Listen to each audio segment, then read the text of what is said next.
다음은 애니멀부 김성일 기자. 네, 나홀로족이 외로움을 달래기 위해서 반려동물을 많이 키우잖아요. 그런데 문제는 집입니다. 집주인이 반대라도 할 경우에 과연 어떠한 일들이 벌어지는지 오늘은 그 충격적인 현장을 공개하겠습니다. 나홀로족이 떠난 자리 말씀해 주시죠. 지난 9월에 한 온라인 커뮤니티에 한 세입자가 퇴실하고 난 뒤 원룸이라는 글과 함께 충격적인 사진 2장이 게재가 됩니다. 이 글을 올린 사람은 부동산에서 일을 하던 사람인데요. 퇴실한 후에 이제 원룸을 체크를 하러 갑니다. 근데 1층에서부터 좀 이상한 냄새가 나는 거예요. 그래서 점점점 올라갔는데 그 원룸 앞에서 정말 고약한 악취가 진동을 하는 거였습니다. 그럼 아니나 다를까 이제 방문을 열었는데 끔찍한 상황이 펼쳐집니다. 저게 이제 배설물이에요. 강아지 배설물하고 쓰레기들이 널려 있는 상태거든요. 나 못 산다. 그리고 화장실은 더욱더 심각한 상황이었는데 이게 사람이 너무 충격을 받다 보니까 사진조차 찍지 못했다고 그래요. 그리고 더욱 놀라운 것은 강아지 한 마리가 침대 밑에서 죽은 채로 발견이 됐다는 것입니다. 그건 알고 보니까 이 세입자가 집을 떠나면서 그 강아지를 키우기가 곤란해지자 강아지랑 사료를 놔두고 그냥 떠났던 것이에요. 방치하고 떠났던 것이죠. 이렇게 남겨진 강아지는 이게 집을 혼자 엉망으로 만들어 놓고 사료를 먹다가 쓸쓸하게 죽어간 것이었습니다. 어쨌든 이렇게 집이 더러워졌으니까 또 다음 입주자를 받으려면 청소를 해야 되잖아요. 근데 집주인이 혼자서 청소할 엄두가 나질 않는 거예요. 그래서 그 청소 업체를 불렀어요. 저 광경을 보더 이건 도저히 청소가 안 된다, 못 하겠다. 뭐 사체도 치워야 되니까요. 결국에는 그 수당의 3배를 주고 이 청소 업체하고 집주인이 같이 청소를 하게 됩니다. 이뿐만이 아니고요. 작년에 벌어진 일인데 인천의 한 원룸 오탑방 고양이 유기 사건이 있어요. 집주인의 말에 따르면 이 세입자가 고양이 20여 마리 정도를 이제 분양할 목적으로 이제 기르고 있었는데 이 세입자 또 이사 가기 전에 한 달 전에 내가 고양이를 다 옮기고 집을 깨끗하게 치우고 가겠다 그런 식으로 말을 했다고 합니다. 그런데 아니나 다를까 또 이 집주인이 기간이 더 가봤는데 이 세입자가 떠나버린 거예요. 그리고 그곳에는 고양이들만 남아서 한 달 동안 방치된 상태였습니다. 결국에는 이제 고양이를 구조를 하기 위해서 동물보호단체에 구조 요청을 하거든요. 이게 엉망이 된 집이고요. 쓰레기랑 각종 오물들이 뒤덮여 있죠. 그리고 여기 왼쪽 저 앞에 보시면 머리를 내밀죠, 고양이가요. 하얀 고양이가요. 너무 이쁘다. 이게 들킬까봐 이제 숨어 있다가 이제 나온 것이거든요. 이제 보시는 것처럼 이제 동물보호단체 관계자들이 이런 이제 4마리 고양이 말고 다른 고양이 사체라도 찾으려고 이제 구석구석을 찾아 헤맸어요. 결국에는 고양이 사체 한 구를 발견합니다. 근데 그 사체마저도 온전한 게 아니고 살점이 모두 이제 깨끗하게 뜯어 먹힌 그런 이제 충격적인 모습으로 발견이 됩니다. 알고 보니까 이제 앙상하게 말라있던 이런 고양이들이 너무나 배가 고프잖아요. 동족을 살해하면서 죽여서 그 고기를 먹으면서 연명을 했던 것이에요. 외로움을 달래보겠다면서 무분별하게 반려동물을 키우는 사람들이 많은데요. 반려동물 입양하기 전에 더 신중한 자세와 책임감이 필요할 것 같습니다.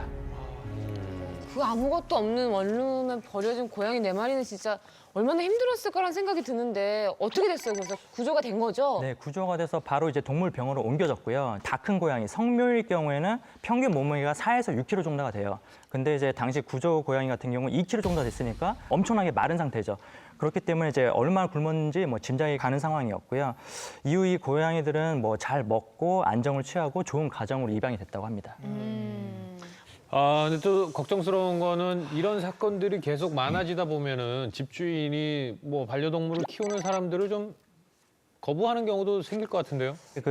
유기되는 사례가 많아지면서 혼자서 반려동물 키우면서 이사를 갈 때 좀 굉장히 곤혹스러운 경우가 상당히 많습니다.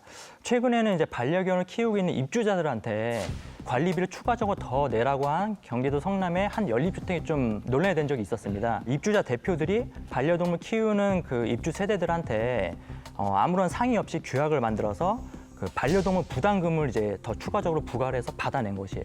네. 근데 정말 이런 분들은 일부이고 반려동물 키우시는 분들 중에 좋은 분들이 훨씬 많잖아요. 네, 물론이고요.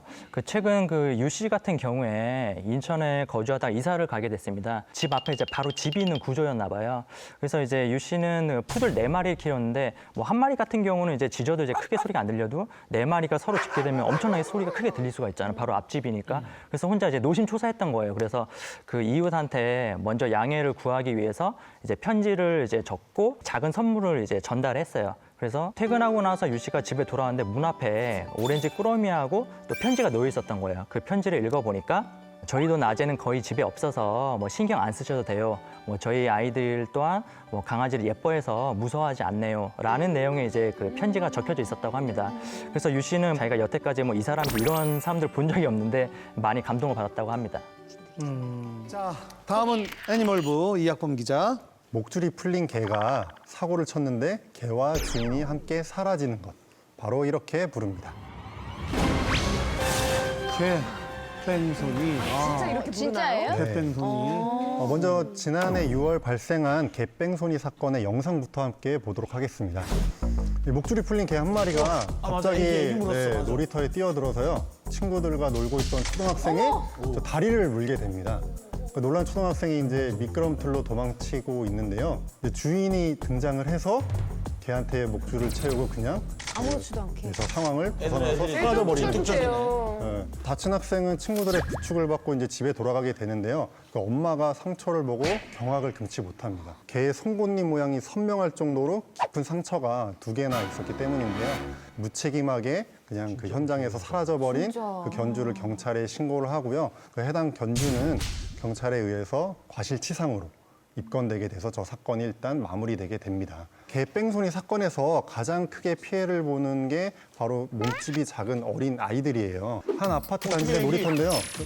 큼직한 개 한 마리가 두 명의 어린이들을 무차별로 공격하기 시작합니다. 그래서 이제 엄마와 이웃 주민들이 뛰어와서 애를 안고 이제 대피를 저는 그냥 가는 거예요? 미친 거 아니야? 비명 소리를 듣고 엄마와 이웃 주민들이 와서 애를 데리고 피하려고 했는데도 불구하고 등이랑 엉덩이를 막 물리게 된 거죠. 더 큰 문제는 그 피해를 입은 사람 중에 임신 8주째 임산부도 있었다는 점입니다. 근데 그렇게 상황이 심각한데도 불구하고 저 견주는 나타나서 한마디 사과도 없이 그냥 개를 데리고 현장을 떠나버립니다. 너무 어이가 없. 네, 그러면서 떠나면서 하는 얘기가 더 과간인데요. 아, 우리 집 개는 원래 온순한데 사람을 잘 안 무는데 이러고 떠났다고 합니다. 네.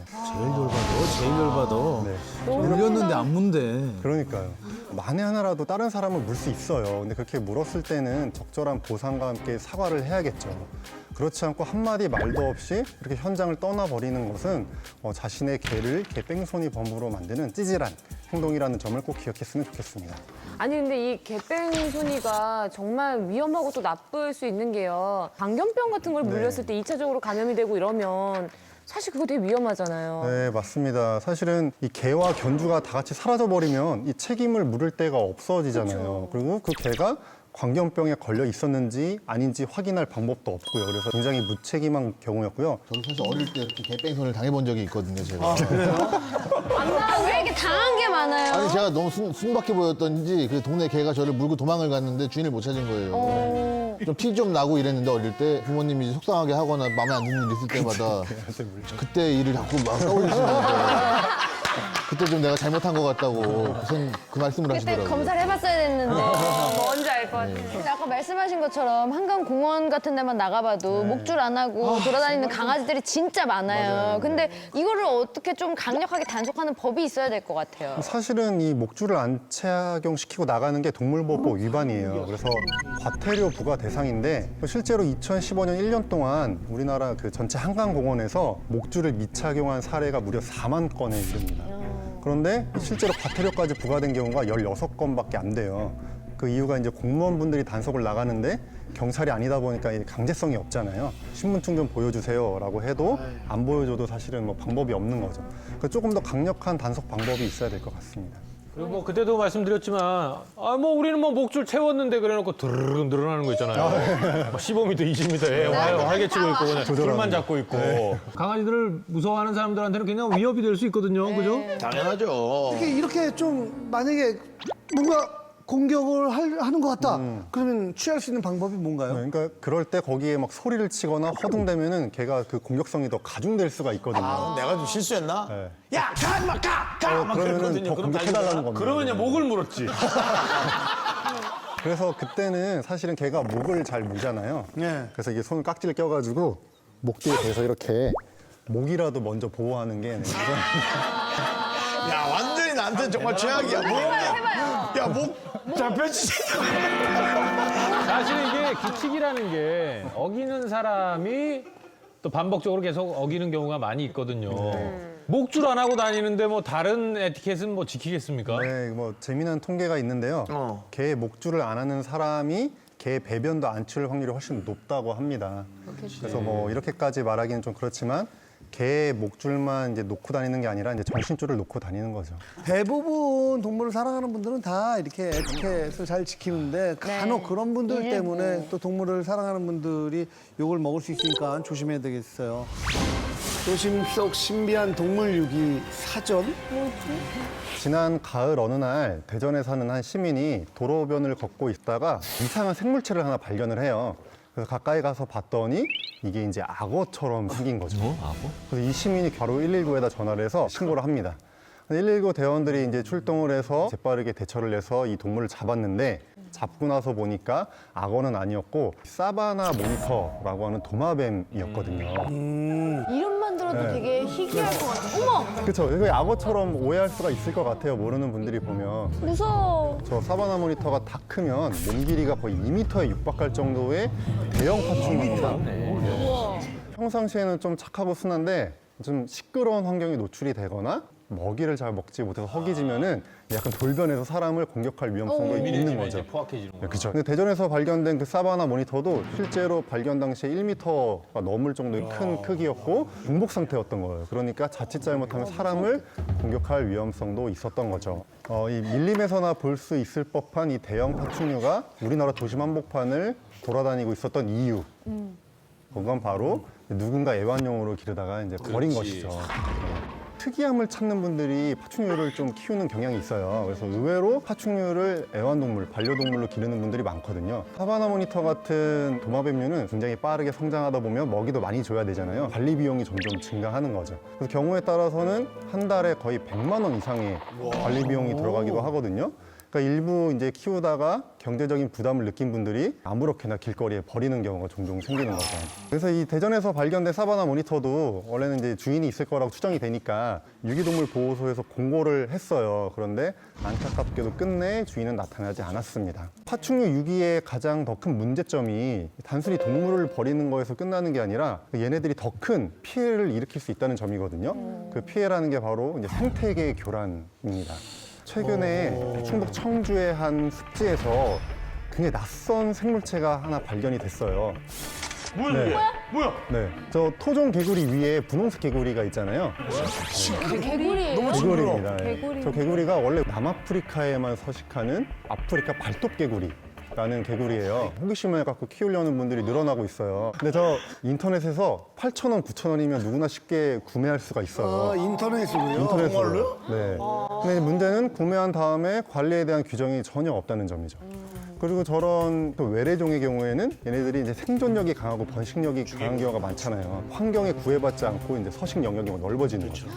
그러다 보면 우리나라에 원래 있던 먹이 사슬을 이제 무너뜨리고 더 나아가서는 토종 동식물에 바이러스를 전파하는 그런 문제점까지 일으킬 수 있습니다. 그래서 희소성이라는 매력에 끌려서 가벼운 마음으로 파충류를 사고 파는 사람들, 이런 분들은 자신의 손에 생태계 안전까지 달려있다는 책임감을 좀 가지셔야 될 것 같고요. 이분들을 관리할 수 있는 대책 마련이 시급한 것 같습니다. 근데 요즘에 유기견, 유기묘도 문제가 많은데 버려진 파충류들이 남의 집에, 그러니까 뭐 우리 집에 갑자기 엉뚱하게 막 들어올까 봐 그것도 되게 겁이 나요. 네, 실제로 그런 경우들이 많이 있습니다. 왜냐하면 더운 나라에서 온 파충류가 많다 보니까 추위를 피해서 실내로 들어가려고 하거든요. 실제로 작년에 제주도의 한 아파트 단지 지하실에서 무려 길이가 1.2m나 되는 뱀이 꽈리를 틀고 있는 모습이 야, 사람 주민에 의해서 발견된 적이 있는데요. 이제 알아보니까 아프리카에 사는 볼파이톤이라는 그런 종의 뱀이었습니다. 근데 어쨌든 이게 발견을 한다고 해도 그걸 잡아왔을 때도 문제가 되지 않을까라는 생각이 드는 게 그런 걸 보호를 잘 해줄 수 있는 환경이 마련돼 있나요? 그렇죠. 다른 일반적인 유기동물 보호소에서 파충류를 관리하는 게 쉬운 게 아니에요. 그러다 보니까 전문 기관으로 보내는 경우가 많거든요. 그래서 아까 그 사바나 모니터 같은 경우에는 서천에 있는 국립생태원, 또 발톱개구리 같은 경우는 환경단체에서 지금 보호하고 있습니다. 뭐 사실 괜히 이렇게 들여오는 파충류도 문제지만 그 뉴트리아처럼 정부 차원에서 들어온 외래종이 그 번식력이 어마어마하대요. 그래서 지금 굉장히 큰 문제를 일으키고 있잖아요. 그러니까 이 뉴트리아 같은 경우는 원래 우리나라에 없었는데 정부가 80년대에 농가의 수익원으로 이걸 쓰겠다고 데려온 거예요, 해외에서. 근데 이제 생각보다 농가 수익원으로 이게 도움이 안 됐던 거죠. 그러니까 막 키우던 분들이 이거를 야생에 풀어주다 보니까 이제 이 개체수가 막 늘어났는데 자극적으로 괴물지 뉴트리아가 나타났습니다. 이걸 포획하시면 한 마리당 얼마를 드립니다. 뭐 이렇게 괴물로 이걸 몰아가는 거예요. 괴물로 취급받는 애들이 또 있어요. 그 우렁이 농법이라고 벼농사 지을 때 이제 농약을 쓰지 않고 우렁이로. 우렁이는 토종 아니에요? 네, 토종이 아니고 이 우렁이 농법에 쓰이는 왕우렁이도 일본 같은 데서 갖고 온 겁니다, 원래. 그래서 얘네들이 이제 잡초 제거용으로 원래 쓰는 거거든요. 개체수가 늘어나니까 이제 벼도 먹고 또 다른 농작물까지 먹어서 문제가 심각합니다. 그 처음에는 들여올 때 아 이게 도움이 될 것이다 좋다고 들여왔는데 이제는 뭐 이걸 또 퇴치하기 위해서 더 많은 돈을 써야 되는 상황이 됐어요. 그러니까요. 이렇게 피해를 입히는 외래종을 생태계 교란 외래종이라고 별도로 지정해서 이걸 퇴치하는 사업들을 하고 있거든요. 충청북도 한 지자체에서만 1년에 이 퇴치 사업에 2억 원 정도의 예산을 쓰고 있거든요. 그리고 최근 3년간 퇴치된 양도 많은데요. 어종이 한 2만 8천여 마리, 그리고 식물은 더 심각한데요. 285톤이나 퇴치하는 데 돈을 썼습니다. 아유, 알겠습니다. 그 53세 남성 김 씨는 2009년부터 경기도 화성에서 녹용을 판매할 목적으로 사슴을 기르기 시작했습니다. 그 야심차게 사슴 농장을 시작했지만요, 생각보다 이 수익이 되지 않아서 경제적으로 힘들어졌거든요. 그 상황이 어려워진 김 씨는 이 한 가지 아이디어를 떠오릅니다. 이 아이디어가 바로 살처분 보상금입니다. 네, 이 살처분 보상금은 가축들이 AI나 구제역 같은 전염병에 걸렸을 때 나라에서 살처분을 하고 피해를 입은 농가들을 위해서 정부에서 지원하는 지원금입니다. 근데 김 씨는 이제 경제적으로 어려워지다 보니까 어떻게든 이 살처분 보상금을 받고 싶어진 거예요. 하지만 김 씨의 사슴들은 너무나도 건강했습니다. 어떻게 하면 저 보상금을 받을 수 있을까 방법을 고민하던 찰나에 한 사슴 중개인이 김 씨에게 남성 2명을 소개합니다. 아, 내가 사실은 사슴을 키우고 있는데 보상금을 좀 타려고 한다라는 계획을 밝히고요. 이 세 사람은 그러면 결핵 검사를 해서 결핵에 양성이 나온 사슴들을 살처분시킨 다음에 나라로부터 보상금을 받자. 그리고 이 보상금을 우리가 똑같이 나눠 갖자라는 각서를 작성을 합니다. 그리고 이 남성 2명은 김 씨에게 지금 경기도 이천에 가면은 결핵이 터진 사슴 농장이 있다. 결핵 걸린 사슴을 가지고 오면은 쉽게 병을 전파시킬 수 있다라는 정보를 제공합니다. 이 정보를 들은 김 씨는 실제로 이천에 가서요, 결핵 걸린 사슴 농장에서 사슴 9마리를 데리고 옵니다. 그리고 자기 농장에 이제 이 사슴들을 풀어서 기존에 있던 사슴까지 이 결핵에 걸리게 만드는 거죠. 제가 지금 말씀드리는 거는 소에 주로 걸리는 소결핵, 우결핵이라고 하는 결핵이에요. 근데 이 문제가 우결핵도 소만 걸리는 게 아니라 사슴도 걸릴 수 있고 심지어 사람도 걸릴 수 있는 이소룡통 전염병입니다. 함부로 피를 먹거나 잘못해서 녹용을 먹으면 그 사람도 우결핵에 걸리기도 하고요. 면역이 떨어진 사람 같은 경우에는 결핵이 발생한 사슴 농장 주변에만 있어도 공기 전파로 인해서 결핵에 걸릴 그런 위험성이 있습니다. 방역 당국이 나와서 결핵 검사를 했는데요. 당연히 양성이 나왔고요. 김 씨가 기르던 이 60마리의 사슴이 전부 살처분됩니다. 이 살처분 보상금을 무려 3억 1천만 원 나라로부터 받게 됩니다. 그런데 진짜 문제는 3년 뒤에 발생합니다. 김 씨와 각서를 썼던 2명의 남자와 김 씨 사이가 틀어지는 거예요. 왜냐하면 김 씨가 보상금을 받으면 균등하게 나눠 갖기로 했잖아요. 네, 마음이 바뀌어서 돈을 주지 않은 거예요. 네, 그래서 이 2명의 남성이 화가 나서 김 씨를 고발하고요. 경찰이 조사를 하면서 이 모든 비밀이 밝혀지게 됩니다. 결국 재판에서 징역 2년이라는 실형을 받게 됐고요. 중개인도 벌금형에 처하게 됐습니다. 근데 물론 이제 사람의 결핵하고는 좀 다르다고 했는데 좀 뭐 그래도 오랫동안 시간을 좀 들여서 치료하면 다 치료할 수 있는 거 아닌가요? 꼭 살처분해야 되나요? 네, 이게 사람 결핵이든 뭐 소결핵이든 또 조류 결핵도 있어요. 이런 결핵들이 다 잘 퍼져 나가는 대신에 치료가 오래 걸린다는 단점이 있거든요. 그래서 사실은 우결핵 걸린 사슴도 몇 개월 동안 약을 먹이면 치료할 수 있긴 있는데요. 아무래도 경제적인 목적으로 기르는 동물이다 보니까 치료하기보다는 빨리 더 퍼지지 않도록 살처분하는 정책을 쓰고 있습니다. 치료하는 게 손해인 거군요. 그렇죠. 아. 살처분 보상금을 아까 3억 원을 받았다고 그랬는데 저는 그 금액이 너무 커서 놀랐거든요. 이 네. 보상금은 어떻게 책정이 되는 거예요? 이 가축의 살처분 보상금은요, 살처분하는 당일의 가축의 시세를 100% 보상하는 쪽으로 되어 있거든요. 그런데 만약에 전염병이 터진 농장이 뭔가 잘못한 게 있다. 예를 들어서 뭐 소독을 안 했다던가 인지를 안 썼다던가 이런 잘못이 있으면 보상금이 80% 60% 이렇게 삭감이 됩니다. 이 5살이 넘은 성록 같은 경우에는 똑같은 보상금으로 일괄적으로 적용을 하거든요. 그러니까 뭐 15살, 20살 된 사슴들은 녹용 생산량도 줄어들고 팔아도 돈이 얼마 안 되잖아요. 그러니까 사실은 사슴 농장들 사이에서 어떤 얘기까지 나오냐면은 야, 나이 든 사슴은 그냥 결핵 검사 한번 해봐. 그 결핵 나오면 살처분하면 돈 더 받을 수 있어. 뭐 이런 얘기까지 돌고 있어요.